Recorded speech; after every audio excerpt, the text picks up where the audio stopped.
Yo, so Serpentza dropped another video crying about how foreigners are disappearing from China.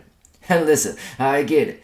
The dude lived here and he's got stories, but the way he's telling it sounds like a white little bitch who just lost his VIP card. So let's break this down. Not from the angle of a poor expats lost their paradise, but from the angle of what's really going on in China. So there's a couple of reasons why this has happened. First of all, political climate. Right now, nationalism is rising in China.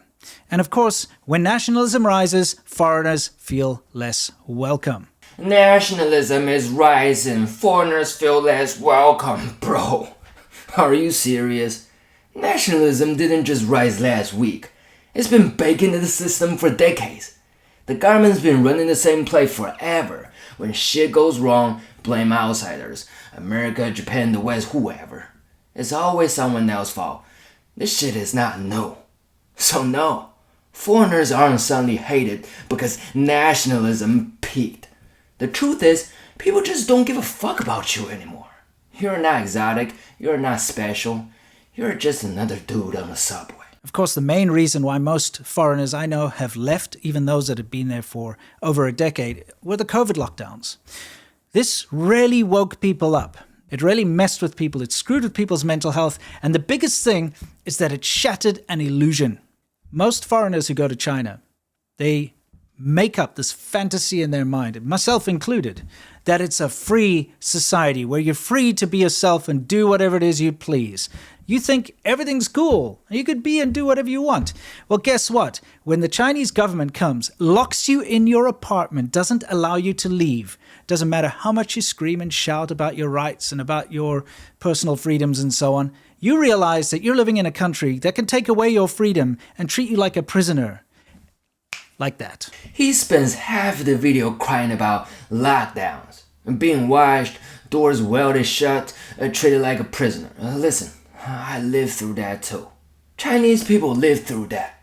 Actually, we had it worse. At least foreigners had embassies, flights, and an escape plan. But the real reason foreigners left wasn't just a nightmare experience. It was policies. Strict border closures, visa freezes, quarantine that cost thousands of dollars. That's why teachers, students, and business people didn't come back. Not because their China dream got shattered, but because they literally couldn't get in.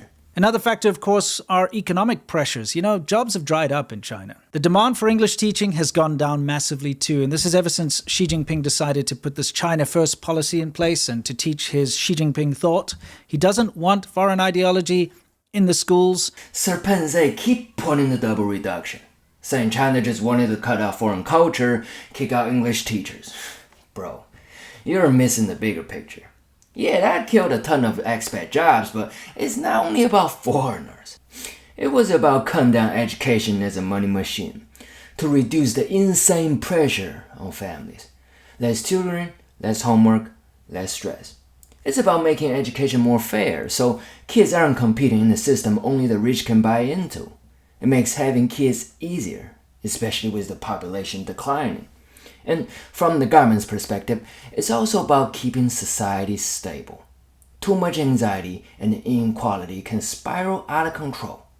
So yeah, it shakes up schools and tutors in the short term, but the goal is long-term social balance. At the same time, factories moved out, foreign companies downsized, supply chain went to Vietnam and Singapore. That's why jobs are drying up.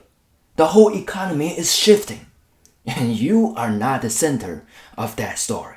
We also have to bear in mind that there are quality of life issues which just get worse in China. I mean, of course, you've got pollution and worrying about your health, everything you eat and everything you drink in China. You have to be a little bit cautious. Of course, it's far harder for foreigners than locals to do basic things like sign up for payment systems and so on. It's difficult, it's not very welcoming, and it's a big barrier to entry, and it's something that actually kind of makes you mad and resentful after a while living in China, because everything is harder for a foreigner to do. Pollution, food safety, banking is a nightmare, VPNs are unstable, bruh. Welcome to the world. Try getting shit done at the DMV in America. Try getting a bank account in Europe as a foreigner. Try drinking water in India. China ain't unique in this. Every culture has its inconveniences, so pick your poison. Bureaucracy and bad tap water are not conspiracy against foreigners. You're not being targeted. You're just experiencing the same pain locals deal with every day. For long-term foreign residents, they've already get used to the downsides of this country. For anybody who knows China, they know what they should expect from the government when shit like COVID pop out. Everybody's here for a purpose. They just want to get their shit done. I lived in China for 14 years. That's a massive chunk of my life. I experienced this all from the very exciting beginning, seeing China as it was rising, seeing China as it was opening up, getting rich, really just becoming a special place, to it starting to close down, become more draconian, become more censorship heavy, become meaner, and become quite terrifying, to be honest. This is the part that really pissed me off. He says China used to be so nice to foreigners and now is not. Translation, they don't treat me like a fucking emperor anymore, man. That's not oppression. That's just normalization. Back in the day, you were a novelty. People treated you like a guest of honor. Now, you're just another face in the crowd. And guess what? That's equality. That's what you should want. But instead, you're crying because you lose your special treatment. If they see a foreigner doing something bad, they usually won't bother you because they just don't want the hassle. At least that was the case in the past. And as an English-speaking foreigner, you were in demand and you could pick and choose your jobs. No longer. And you know what the irony of all of this is? They're chasing away their best ambassadors. They are chasing away the foreigners who could legitimately give China a better reputation. Look, are foreigners fewer in China today? Hell yeah. But let's be real about why. Border policies after COVID, shifting economy, geopolitical tension, and yeah, the fact that the honeymoon phase is over. But it's not because Chinese people suddenly hate you. It's because China doesn't revolve around you.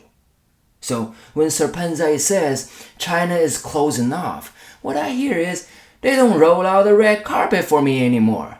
And to that I say, bro, welcome to the club. We all live under the same system. If you couldn't handle being treated like everyone else, maybe you weren't here to understand China in the first place. Peace.